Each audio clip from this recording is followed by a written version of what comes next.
So yun, gusto ko lang i-flex tong gloves ko. Hindi ko na rin mabilang kung ilan na ba yung nagtanong nito. Marami-rami na rin siguro. Kasi maganda naman talaga siya, pansinin sa daan. Pansinin siya gamitin, I mean. Lagay ko na lang dyan sa comment or dito mismo sa video kung saan yung link nito. Wala kasi siya dito sa black app tsaka sa orange app. Cute kasi no, minimalist lang siya.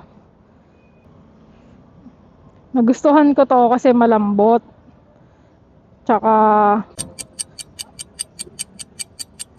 madaling labhan. Kahit na light yung color niya, maalikabukan, madumihan. Hindi ako nahirapan laban. Ayan, kagaya nito, nalaban ko na to ngayon, dumumi na ulit. Pero hindi naman ganun ka-visible. Kasi parang ano naman siya eh. Off-white. Hindi naman siya puting-puti. So, yun lang. Ride safe.